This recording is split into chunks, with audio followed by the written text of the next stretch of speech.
Gentlemen,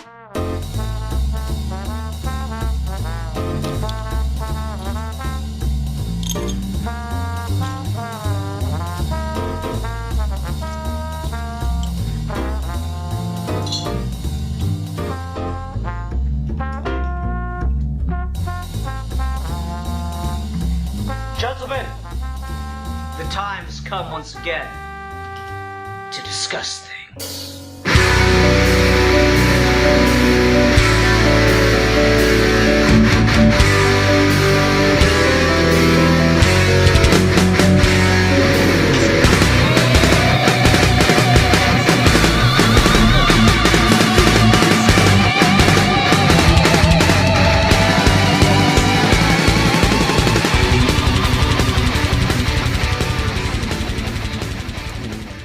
Hi everyone, welcome to another episode of Geeky Gentlemen. I'm Sid Part 2. Joining me today is... A geek for fun. Indeed. Today we're doing a Ian topic discussion, which I think I've been allergic to in recent months, and I don't know why, but, you know, it's whatever. And I wanted to talk about today social media, like, branding and personas and presence. We can branch out a little bit and talk about branding more in general, but the thing that got me thinking about this topic was specifically related to kind of the social media pandemic of trying to present yourself as authentic, but also stick to a brand and be tied to certain types of behavior and stuff. So it's a very like nebulous topic. There's a bunch of like ins and outs here that I don't know how much sense they're gonna make. I'm reminded that someone at work found my YouTube channel and decided to watch it, and then he was like, I don't understand anything you guys are talking about. All these topics go over my head, and I feel like this is one of them. But here we are. We're doing one. So Alfie, do you have any initial thoughts or concerns or just anything to get us started here? No, I'm in a unique position with it because it's something I've definitely considered as I've grown a little bit more, and more recently, specifically the social media side of things, has gotten a little bigger. I had a recent example where I made a stray tweet that normally, like a couple months ago, no one would have noticed, and just like my followers would have just talked about. But it got a little bit more traction, and so I had people in the reply saying I didn't like Goku, which is really, really funny if you know my entire like actual thing. So it's interesting how like quick that can change. But my more primary exposure to it, because I'm completely tiny and in the grand scheme of it, is to more of my friends who are bigger YouTubers and do have more concerns, and kind of that social circle where I've interacted with people larger than me, or even just you just see in the general sense of the timeline how people have to separate themselves from who they are, but then themselves is the brand, and their opinion will often get asked on things. And I've had conversations with one of my friends who's a bigger YouTuber who's talked about like they have a version of what they're saying is the truth, but the answer they give is a more restrained and more marketable version of the truth than what they would have said to you privately. I guess just off the top of my head, this isn't the example I was thinking of, but just in like a general sense. If someone on Twitter asked this person, like, do you think apples are nice? The actual reply would be, no, apples suck. I hate everyone who's a fan of apples. All these Apple fans, man, just annoy me. And like, every time I take a bite of one, it just like gives me rabies, and I hate these apples. God, apples. Whereas the Twitter response would be like, well, I can see the pros and cons of apples, but logically looking at it, I think apples would in fact be the worst, like, you know, kind of thing. Is like, that's the difference. And I find that so fascinating, because it's almost like you're talking through a filter, and it used to be something that was a lot more limited to politicians or even celebrities. I feel like had to cater their words a little bit more, even as early as like the mid 2000s. Once we hit like the 2010 space, then we start moving forward from that. The idea of brand being the raw, unfiltered truth, quote unquote, becomes a lot more prevalent and becomes a lot more how people find success and what people want to hear.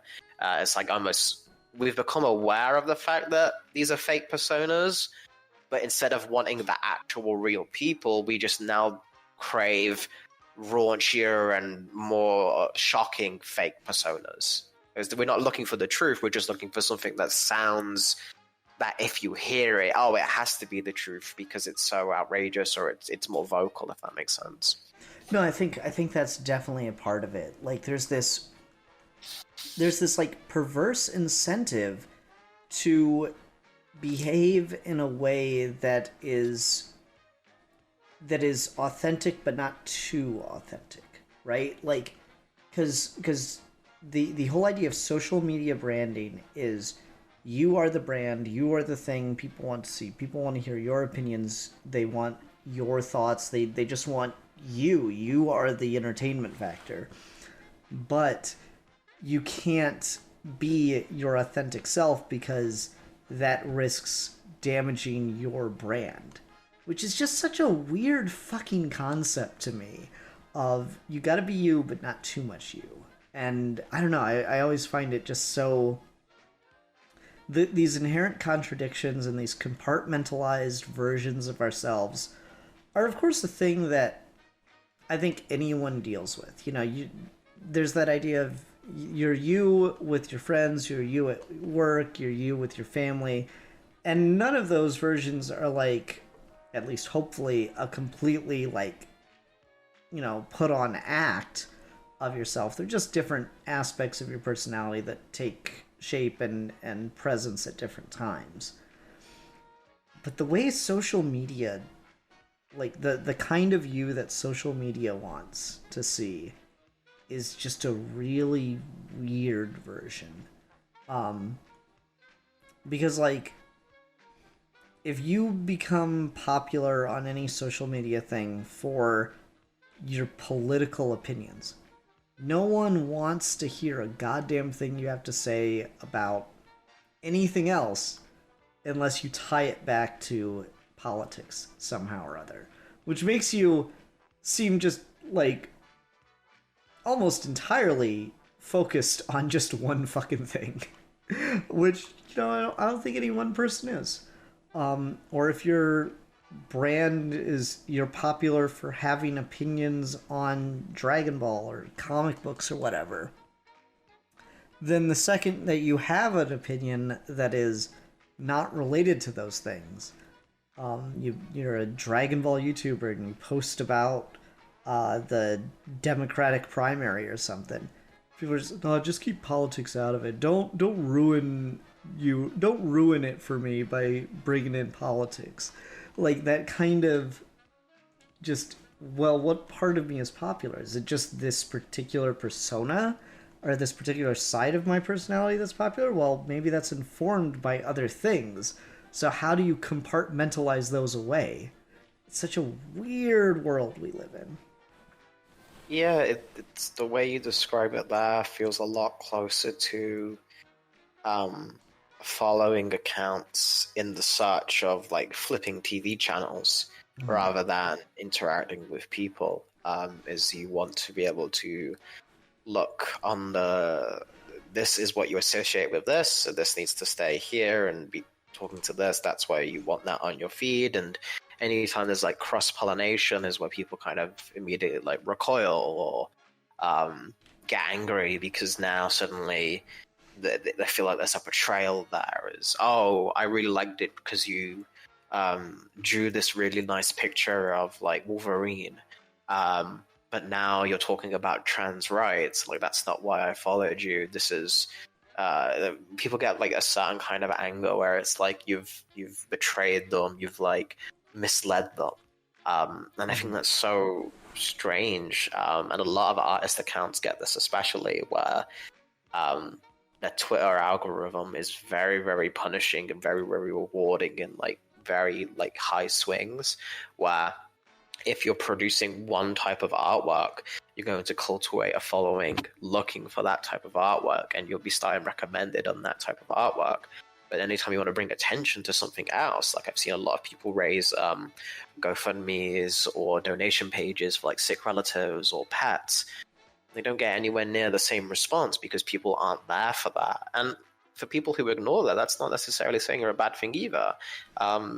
You don't have to donate for every single thing you see. It's not like a moral obligation to do that, even if you're friends with the people posting these things, or just some people just aren't in a financial space to be able to do that. It's totally fine.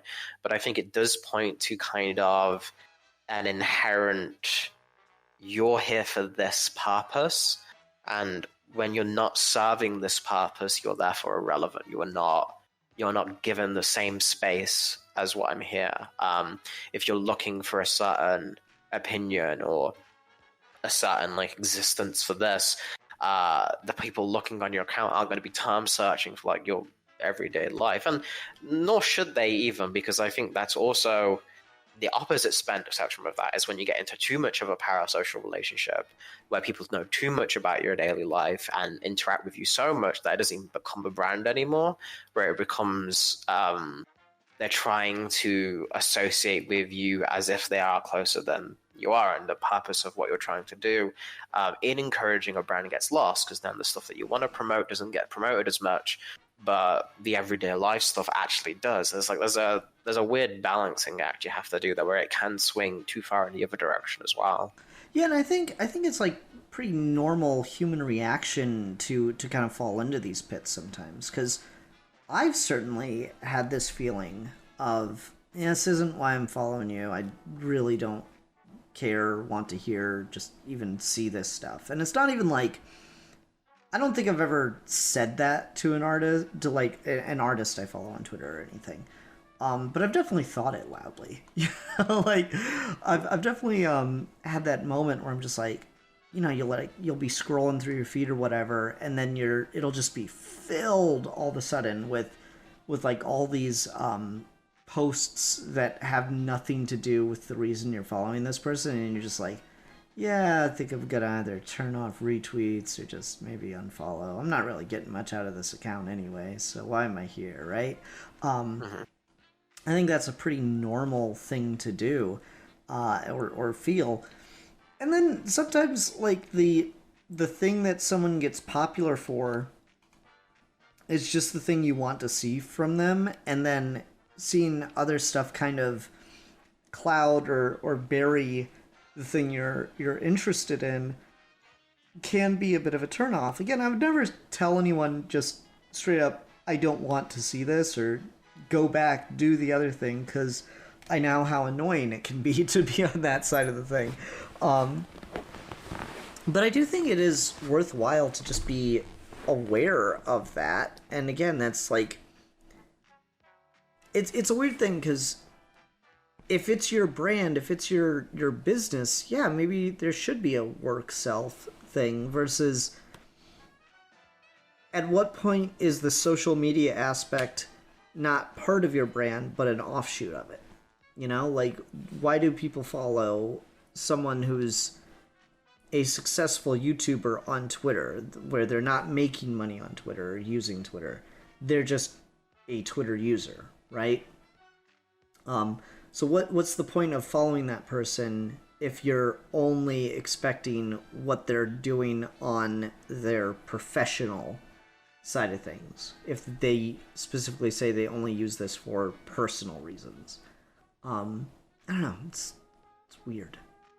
No, and I think that's where it comes into the idea of that's why a lot of people have like personal accounts that are private, and then they have like the public account, which is more so focused on the actual things. But even then, I find that there's a lot of cross-pollination, because I think no matter who you are, unless you're just a robot, and there are some people who exist like that, who either are literally just bots that are reposting their stuff, like Alex Ross's account or something, or like people who are so ingrained into it that it just becomes like a scheduled thing where like this goes out.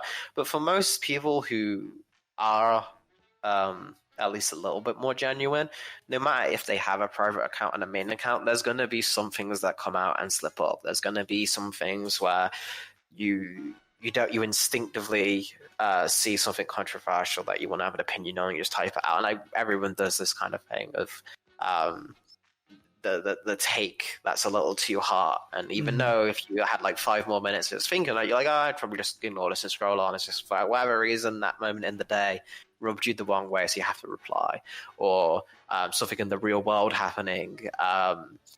You feel like you need to comment on, and your main account is the thing that has the most following, so you want to use that following to be positive, or to shift it in another direction, or to shift it in a direction you want. I mean, you can find countless examples of this with different YouTubers and content creators and artists and streamers, etc., and even celebrities and political accounts, where I think the big thing that's kind of happened recently is like the Zachary Levi situation, where for the longest the guy is kind of not really been that much of a social media presence. He just kind of done the same thing that a lot of celebrities do and just do brand managing.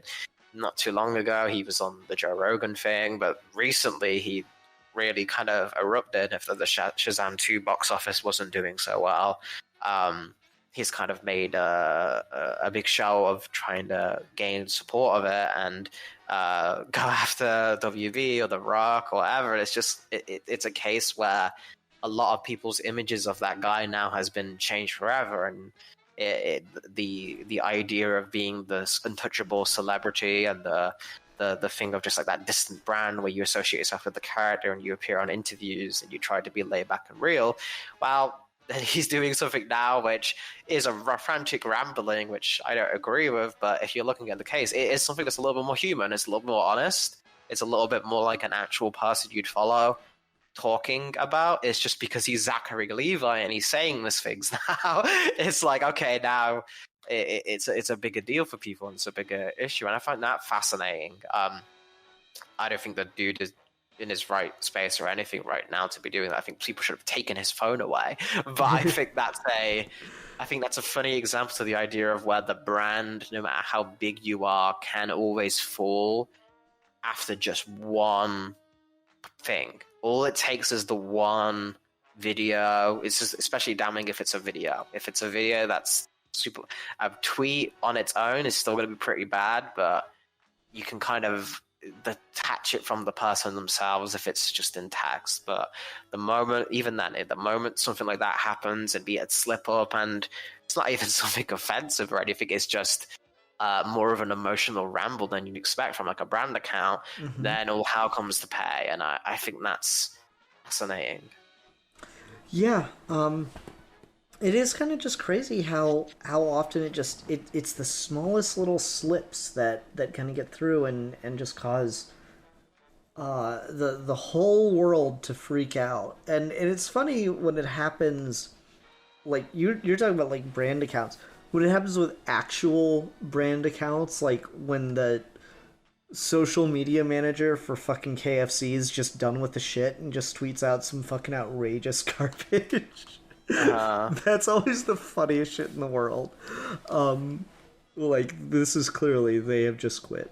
Or they got fired and no one changed the password in time. I always love those. But yeah, it is kind of like crazy because there's celebrities that this happens to all the time, and it just kind of becomes that like weird obsession people have with watching people self-destruct begins to creep in, like fucking Kanye West, or Ye, or whatever the fuck the Nazi bastard's calling himself these days. Like, he just goes on these fucking tirades, and it just gets so ridiculous, and you just kind of sitting there wondering, like, why has no one taken this motherfucker's phone away? Like, clearly, if he had just one friend in the world, someone would say, you need to stop. Please, for your own good. There's just been so many instances of that. And, like, it is really just fascinating how high-strung people get, and then you just see how quickly it all kind of just melts away when they get pissed off and kind of freak out or whatever, and they just go to social media as an outlet, which is always a terrible idea.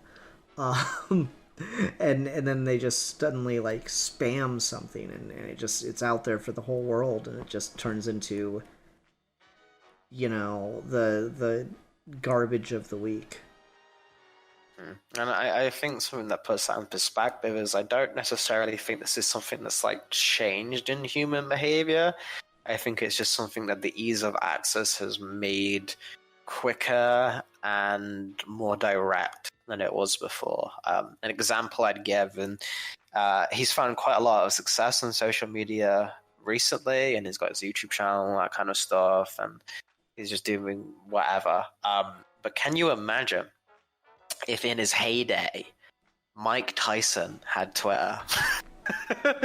Back in the early 2000s after he came out of prison? Oh my god. Can you think the Yeezus stuff is bad? Holy shit. I think it's a case where if this had existed in other eras, other big names would have self-destructed or would have had this more impact, because they did still self-destruct. It just became more of a tabloid fiasco. Social media has kind of killed the tabloid, because everyone's the tabloid brag now. All it takes is one retweet, and that's more awareness being spread out than MTV or TMZ could have done in their heyday. It's so instant. People make the joke about journalism now is every kid's got a camera in his phone now that you can just take out any information in the world. It's the same thing with social media. Is when these people have internet access and have just, again, you live as people. You're going to have a day where you just don't care about something anymore. You just let something fly because it felt right at the time. Previously, that would have been kept between a person's personal circle, and you wouldn't have found out until many years after the fact in the Spike Lee documentary, where they have the people interviews and they go over the things. Or if you're really saucy, the goddamn Nixon tapes, or just the Twitter thread at this point, this is what it would have been. They wouldn't have been the tapes. People would have just found his Gmail account or something. So the same things are happening. It's when just the group chat leaks. Exactly right. That's what Watergate was. Watergate was just group chat DMs. That's just what it comes down to. It's just we were doing the same shit we've always done. It's just evolved into a sleeker, more advanced form, but the chaos behind it has remained exactly the same. Yeah, no, I think that's very true. It's just the whole thing about social media is it's nothing new for people. It's just taking some of the worst impulses of humanity and putting it all into one very addictive package. And so you just see these things kind of happen and propagate and stuff just much faster. And I always fear that whenever we talk about stuff like this, I always fear that I come off as somehow being above it or whatever, and maybe that's just a rational fear, or just generated by people on YouTube doing the same thing and acting like they're so far above everything, and then it comes out years later or whatever that they did this horrible thing that they condemned or whatever. I mean, I think I've caught myself being swept up in these trash fire burnings, where it is just human nature. It's hard not to get pulled into it, which is why I've started to just take a step back. You mentioned the Zachary Levi thing, right? And I saw just before the movie came out, he tweeted some anti-COVID shit. I was like, oh great.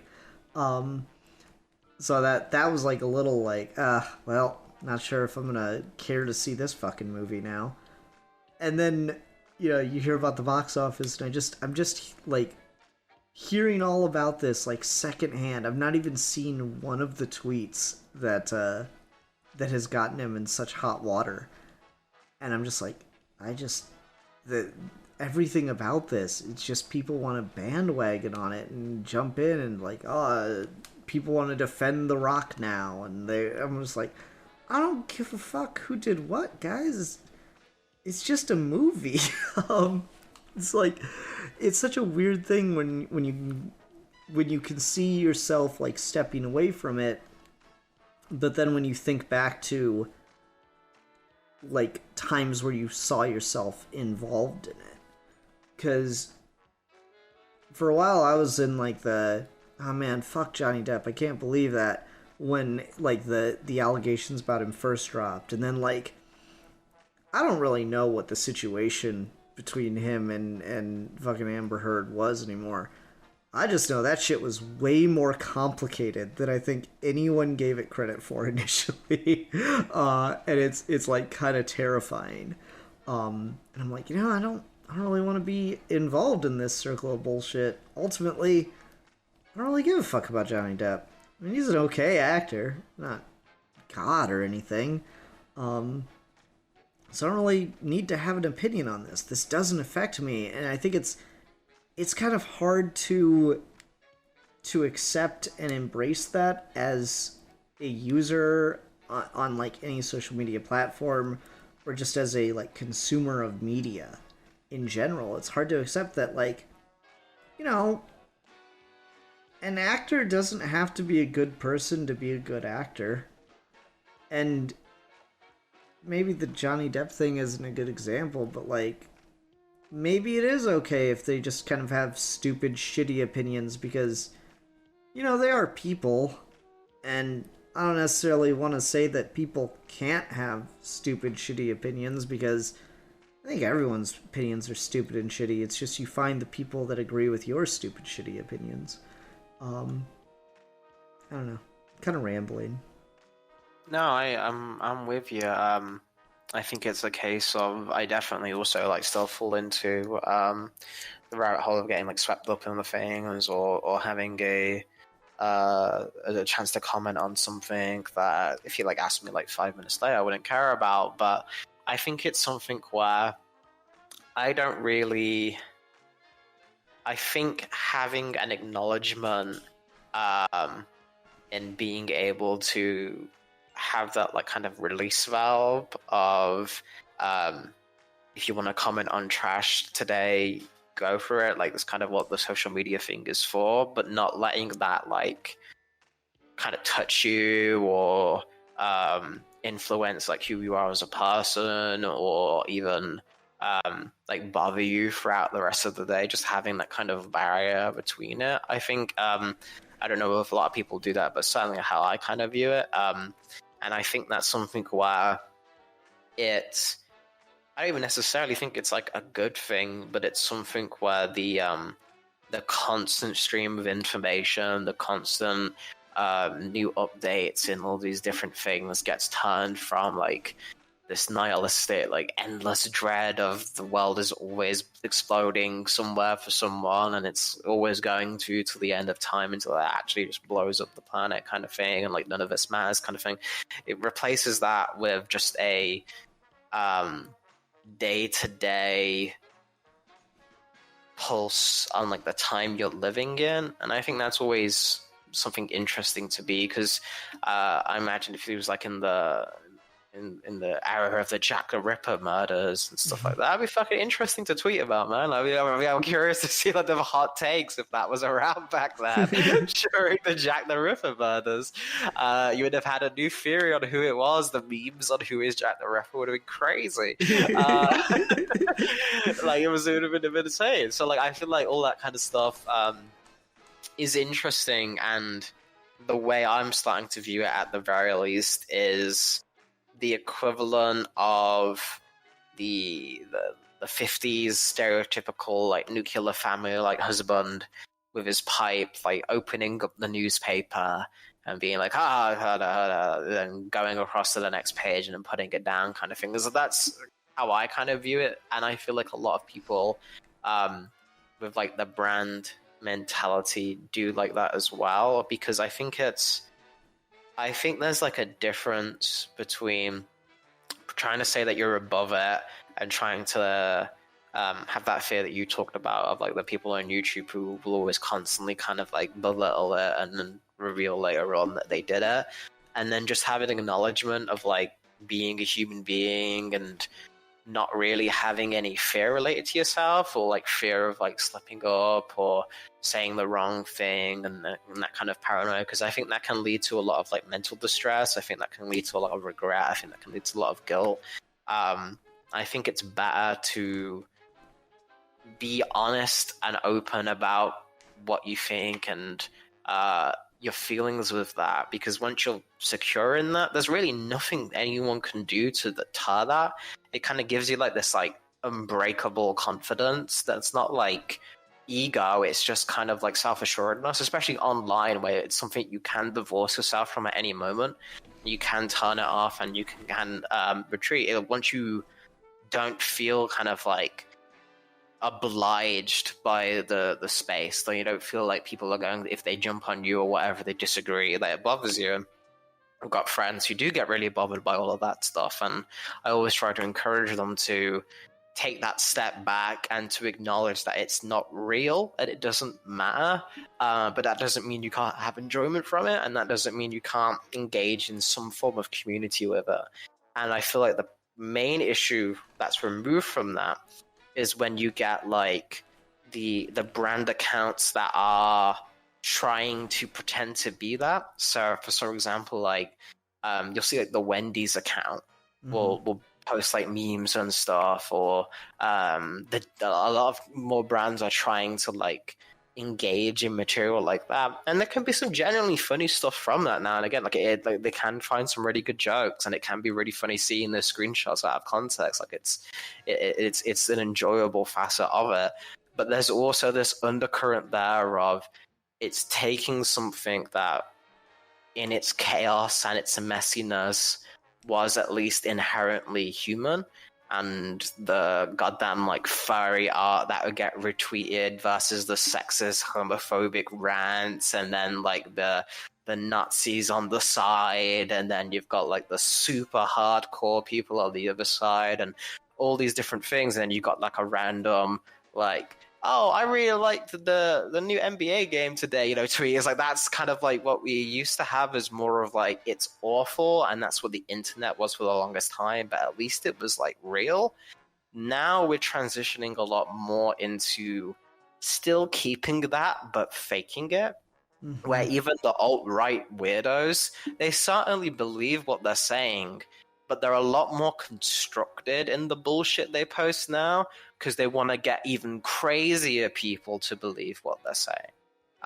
And I think that's a lot more concerning to me, where we have two layers of artificially things above this, not to mention the actual AIs that are now really things. Like, we're talking about artificial, like, so that seems to be the new trend that's coming in, and with Elon Musk's new thing about the new things he's introducing with Twitter Blue, where only blue subscribers will appear on the For You page, as you won't get in the algorithm anymore unless you're subscribed to Twitter Blue. I think it's going to completely blow this up if that goes through, and go even more to just these, you'll click on that tab and it'll just be an endless stream of just false advertisings and false like bait tweets by people who don't care. It's just entirely a branding experience. Dude, brief aside, when he introduced the pay for a blue checkmark thing, that was about the funniest week of my fucking life. With just all the people that were buying an account just to shitpost something. My favorite, by far, was at the real Mr. Bean. And he had the picture of Rowan Atkinson as Mr. Bean in the profile thing. And then just the only tweet with the blue check mark next to the name was, "Who want Mr. Bean to eat they pussy?"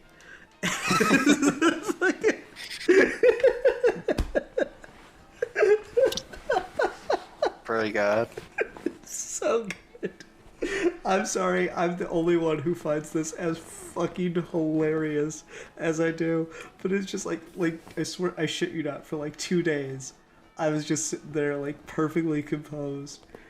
and then I just start losing my shit thinking about that joke.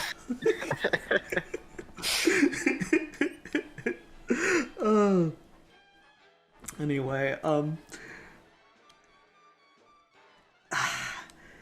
the way that not just Twitter, because I mean YouTube does this too. I'm not on Facebook, but I've heard a lot of people complain about this with Facebook as well.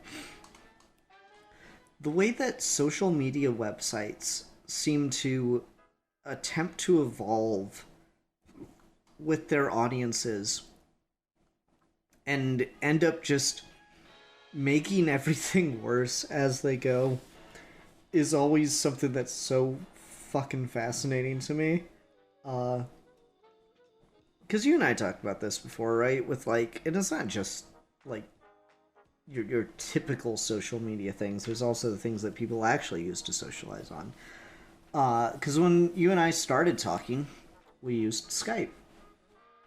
And for years, it had been a joke that every update made Skype worse. And it got to the point where it wasn't just a joke, where like, you know, you'd get like an update and be like, oh, they removed this feature, but like this part got better, so that's fine. But it got to the point where like, I'd get on to call and talk to you, whether it be, you know, a writing stream or just conversation or recording an episode of the show, and Skype would have to install itself back on my computer because apparently it had realized how useless it got and had just started uninstalling itself from people's computers. Because I talked to a couple other people that had this exact same thing happen. And it's just interesting how the way that these platforms update in these attempts to catch up honestly just end up backfiring or having these unintended consequences and slowly making them more and more useless. I know a lot of people that were really big fans of Discord are really worried, as it looks like it either is being or has been sold off to Microsoft now. And it looks like it's just slowly going to start getting a little bit worse and a little bit worse and a little bit worse, which is funny enough. Microsoft's the one that bought Skype. So it's I don't know, I'm always kind of concerned and fascinated by the way that these platforms attempt to kind of recapture lightning in a bottle, it seems. Because I don't think any web platform or social media platform is actually, you know, the popular big one because it's objectively the best thing for this. More often than not, it's actually one of the worst. It's just, it seems that a lot of these just get popular because they were there at the right time serving this function before anyone else had really figured out how to do it, you know? Yeah, and I think that's something that goes with kind of ties back everything together to the brand and the idea of these platforms themselves, where everything that normally gets big is because it serves a specific niche. It isn't like anything else there is, and it fulfills a purpose, and it does just that, and it's good at doing that, and that's what you're there for. And things that currently go from that and fall are, once they get that success, they feel like this sudden need to innovate or to branch out or to redefine. And once you have something simple in function like Skype, let me send files, let me call people. It's all people need it for. It's very just simple interface.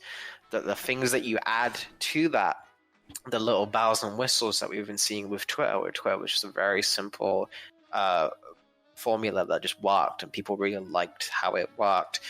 It being added onto new features and new subscription features and new ways of doing it, in the same way that people who have a successful brand and manage it successfully because they have a niche, when they start to stray away from that or to reinvent that original niche, and it's a part of it is a corporate desire which isn't admirable and is just fueled by greed and the idea of like how much can we milk this cow until it's just a dry husk of bones.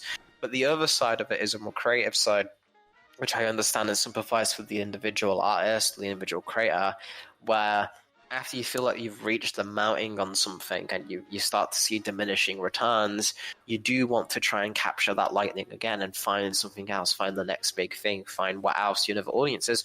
Or you could just be getting creatively stifled and you don't want to be doing the same thing that got you there in the first place because you feel like you've said all there is you can say on it, or you've currently hit a rut and at the moment you just want to break from it to find something out.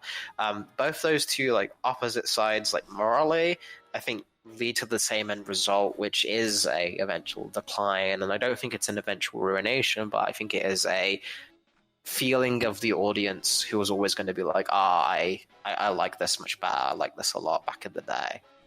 Yeah. And it's weird, right? Because there's always that like very human thing of just that resistance to change. And I think it's easy for these platforms to chalk these kinds of criticisms up to that. Oh, you know, no one ever likes the new thing until they get used to it. But at the same time, there is something to that. So, like, you're not always, but you'd be surprised how often people are right about these things were better before shit went haywire with it, you know? You'd be impressed how often people kind of nail that one. I don't know. You have any ideas for like a solution you'd like to see, or kind of like a change in mentality you'd like to see from people to maybe improve things on the side? I don't know. We should all probably just stop using social media. Like, I don't think there's any real argument that like for all the benefits of like helping people connect and like providing people lives that they otherwise wouldn't, it seems that the negatives so drastically outweigh any of that like people would have found another way, I'm sure, that things would have worked out. I don't know. I hesitate to think of what a good social media platform would be, because I think they just all are kind of inherently built on preying on some like inherently negative qualities of people. It's a hard thing to think of. Like, I think the best like neutral, even not even gonna call it good, I'll call it neutral social media platform is probably just email, right? Like it allows you to do most of the things that a lot of these other social networks do. It's just in a much more contained, much more personal manner. So you can still abuse it, and it certainly is. People get their email inboxes spammed and leaked and everything. But I don't think anyone's ever had a fucking panic attack because of their email, you know? At least not in the same way they do in regards to social media. Maybe if like you lost your email account that you've had for like 10 years and there's, you know, a bunch of important documents stored in there. But like just the idea of, oh, I signed on to my email and I just had a panic attack because everyone was messaging me about how awful a person I am now. Now, I'm not sure that really happens, at least definitely not on the same scale that it does to people on different social media accounts. Not anymore, because it's migrated to that, but certainly back in the day that was the only primary form of communication you could get direct access with people. That was definitely a form of abuse that people would do. It's just because it's easier now to use someone's Twitter DMs or something like that. Like I think that definitely I've heard many stories of like suicide attempts and people that have committed suicide because of what was being sent to their email in like the 2000s. Like okay. I do think. I guess I just missed the stories on that one. Yeah, that was like a thing. I think it's just a case of where whatever exists as the primary thing is what's going to be used. And if it doesn't exist, people will always find a way to do it. You know, like if we just got rid of social media tomorrow, everything disconnected, people who hate enough will still be sending letters. You know, like I feel like that people are still gonna find a way to get their abuse across, no matter how convoluted it is. But to your larger point, I do agree. I think that was important to say that because I remember many cases when I was growing up of that type of email specifically. Yeah, I guess I just missed those stories, but it seems like. Do you think it's fair to say that it's like a little bit harder when you're talking it's email versus like the ease of which something like Twitter or Facebook allows this kind of thing? Because it doesn't take a lot of work, certainly, but it does take a level, like at least a degree or two higher, or a tier or two higher of work to find someone's personal email address and start spamming that than it does to find their Twitter or Facebook. You know? Like there's a degree of removal there, for sure. Yeah, and so I think that and the fact that, like, you have to go, like, to dogpile the way that, like, Facebook, Twitter does. You have to go search that out. Like, someone that is the abuser has to go share it with other people with the intention of being abusive, right? Whereas, like, social media, like Twitter, you can just stumble across it and then join in. And there's, like, again, it's that degree of ease. There's that lack of separation, and so it just makes it so much more prevalent, easy to do in a really sad kind of way. I don't know. It's a weird fucking world we live in, Alfie. Is there because you asked me, but like I guess I have to ask you, is there a way that you think to like keep the benefits of social media but kind of solve at least some of the ills that it's caused?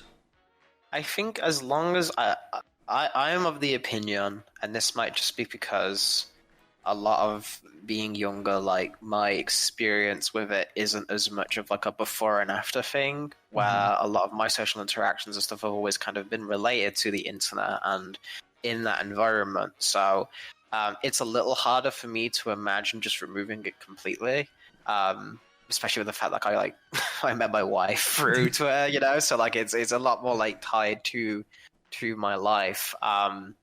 There's more overlap there, but I think You'd way been fine. I don't think so. I would never have people asking me when Broly, and it's not worth it. The core of it, though, I feel like isn't necessarily like removing the access. I think the chaos of it is kind of inherent to human nature, and people are always going to be awful. But I think Twitter has also proven to be a really effective like rallying tool for social movements and campaigns of having a place where you can organize groups of resistance very, very quickly and very efficiently, or spread awareness hashtags during like riots and stuff of what the police are doing, and a very good mobilizing tool like that. So I wouldn't want that to get lost. I do think to have that benefit and to have the benefit to connect to people, you are going to have to deal with the fuckheads and the Nazis and the pedophiles and all that kind of stuff. Is just, until that can get removed from humanity as a whole, I don't think any form of access is going to be able to stop that. I think that's always going to exist. You can fight it and combat it, and you can beat it down, you can remove it. And I think the first step would be to do is Twitter needed to be, people have talked about this a long time ago, and it's definitely not going to happen now, but people really wanted Twitter to take more of a stand on using algorithm to ban Nazi accounts and far-right accounts, because they had the power to, but they never did. I think using stuff like that is a step in the right direction, where you can start making the space that is conducive and is healthy and is chaotic and is filled with hot takes, but it's still people being people, less monetary focused, less brand focused, less I have to increase my follower account, as if it's like a competition where we all have to kind of like step on each other. I think removing the monetary factor from it as much as possible to being something that's a little bit more like Discord, where people are a little bit more on an even footing with each other. I don't know what form that would take per se, but I think that would be a step in the right direction to start looking, of being able to eliminate that kind of I interact with the accounts who is bigger as me, or it's kind of like we're looking down on other people, or I have to only post about things that fill my niche. If maybe like in there's like a media tab, maybe if you could post specific things to specific tabs, like in DeviantArt or in Instagram, where you can have like certain things of like, if you just want to follow my Sonic art, here's the Sonic art tab that you can exclusively follow, right? And then have this, but it's still the same account. Maybe that would be a good idea. I don't know, but like I think there's ways within it that with enough thought behind it from people who are more clued into the social media side of things than I am, would be able to figure out something that's never going to be perfect and it's never going to be even good. But I think it would still be a usable tool and still be a valuable tool in the right hands that I would not want to see get removed wholeheartedly. No, I think that's fair. You know, it's one of those things. I joke about it, but there's that temptation. Here's a button. If you press it, Twitter will go away. It will never be replaced. It will never be resurrected. Suddenly, the website will just stop existing. Is there a butt coming? Nope. Here's the button. You choose. I have a hard time not hitting that button, Alfie. Oh, that's you, man. You feel free. If they give you that button, that's your choice. Yeah. Would you hit the button? You wouldn't hit the button, Alfie? No, I wouldn't hit the button. Ah, coward.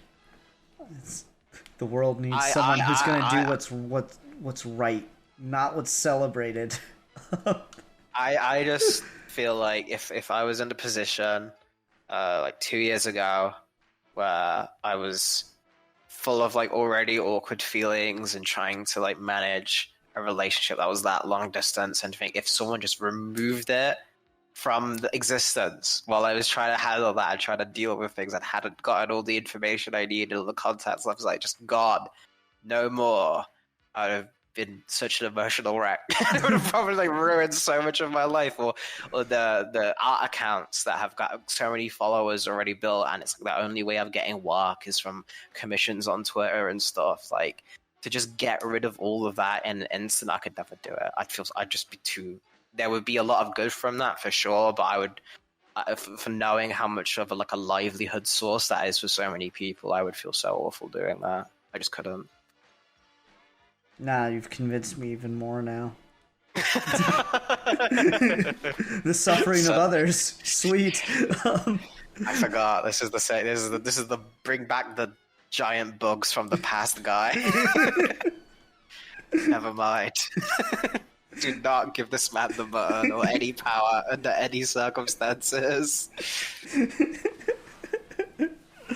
I don't know, man.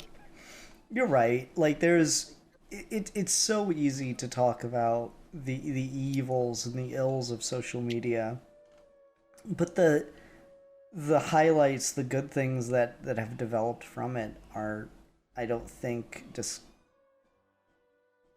Oh, I think I made Leah cry by laughing too loud. Oh no! I'm sorry. Oh,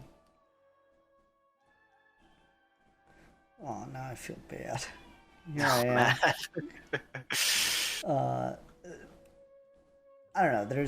It's very easy to talk about the negatives of social media, but like there is legitimate good that's come from it. So yeah, that is just a question of how can a platform enable the good, or not even enable, but boost the good and discourage the negativity.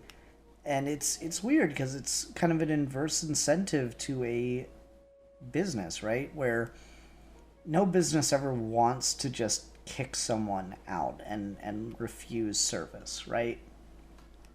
But that's kind of what you need to do, or be willing to do, kind of right out of the gate for running something like this. And so I guess the ultimate answer becomes that social media probably just shouldn't be a business model kind of thing. It should be run or put up or available on more of a public, like a public good, public works kind of thing. But I completely agree. How do you convince people that, like,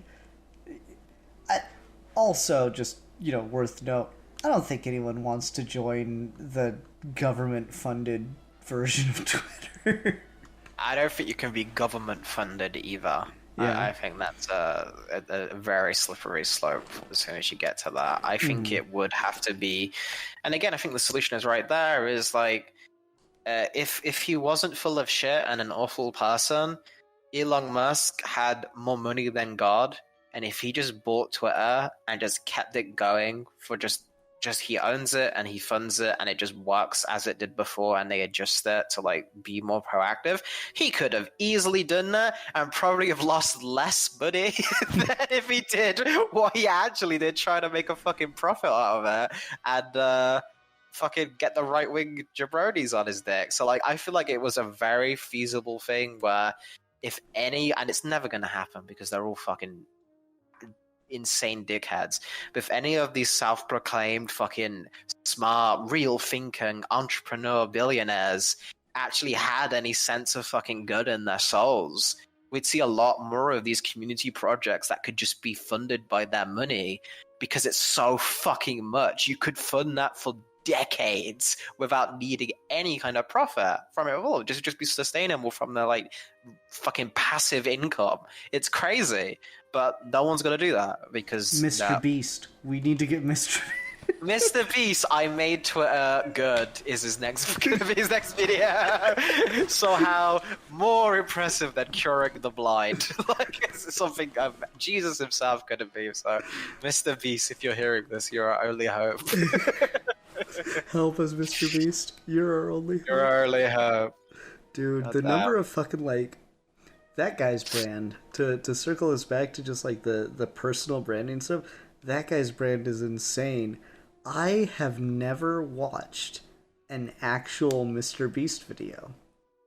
I've only watched... who he is. Yeah, I've only watched other people collaborating with him, posting their experience, which...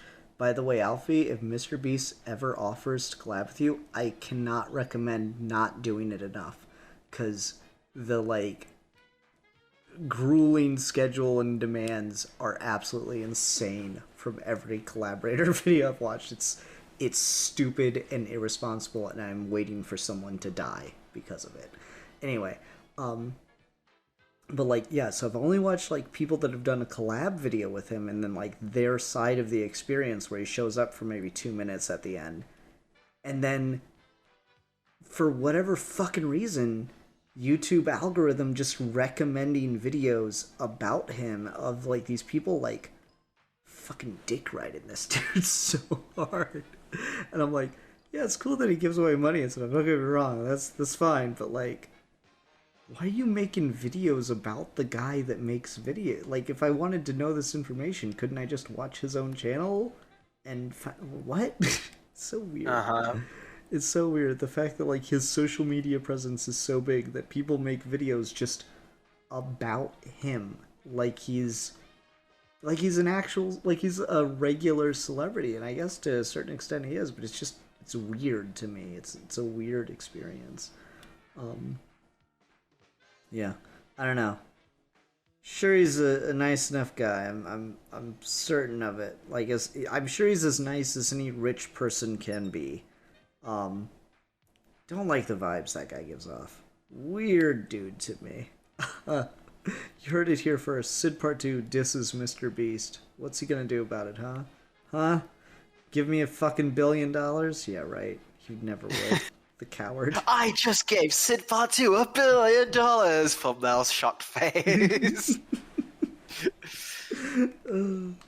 Let him try. Let's see what happens. No one has the balls to give Ian $1 billion. No one fucking is ready for the giant bug return that would bring. The chaos. If you don't think I'll just because for a while at work I was going over a thing where anytime I would tell someone something and it was wrong and they'd come back and was like, Ian, that wasn't right. I'd be like, haha, classic Ian prank. That was my thing. Not that it wasn't actually a prank. I was just fucking wrong and I just played it off or whatever. But being one of the guys at work was like, no, I'm just imagining this is a show now, and it just keeps getting more elaborate and wrong, and it starts out with waiter, there's a hair in my soup. Oh, I'm so sorry, sir. Let's we'll comp your soup, of course, and I'll get that back to the kitchen. I'm so sorry. Then just the camera pans over and there's Ian laughing in the corner, and the announcer comes on and goes, classic Ian prank. But then it gets more and more elaborate until you just see 5 ambulances and a fire truck outside of someone's house, and it's all quiet, and the lights are all on, and everyone's clearly in the house doing something, but you never go inside. You just see the outside of the house, and the narrator just comes on, classic Ian prank. And I 100%, that's what I need in my life. But anyway, I think that's more or less gonna do it for where this episode's gone, and I think we mainly covered everything I wanted to. I was kind of hoping Steve would be here. He'd probably have more intelligent and insightful things than I had to say about it. Maybe not than Alfie had to say about it, but who fucking knows.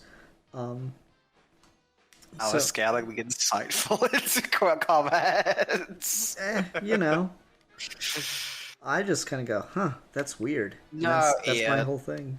Don't cut yourself. Your appeal is straight to the heart of. You think any of your fucking listeners can understand what Steve says? That you're the man. That you are the geeky gentleman.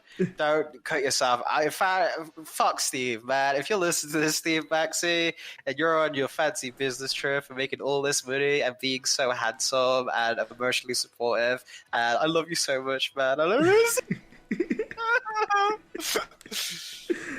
All right. Yeah, I think that'll do it for this discussion, though. That'll do. Yeah. Do you want to do a review topic, Alfie, or do we want to hand that off to Steve? I don't remember who did what last. I'm gonna haze. Or I could do a discussion. I did a review last time with Shape of Water. We'll stick to a review, but I'll leave it open to Steve. If Steve wants to pick it in the group chat or something during the week. If he's a little too late, though, before the end of the weekend, or probably before that, because that's a long time actually. Before the end of Friday or something, I'll pick one just so everyone's got time to watch something. Okay, sounds good. Until we all forget. So. Yeah. Anyway, everyone, thank you so much for watching. Until next time, I'm the Philosopher. And I am a geek for fun. And we are your geeky gentlemen, and we will be discussing things.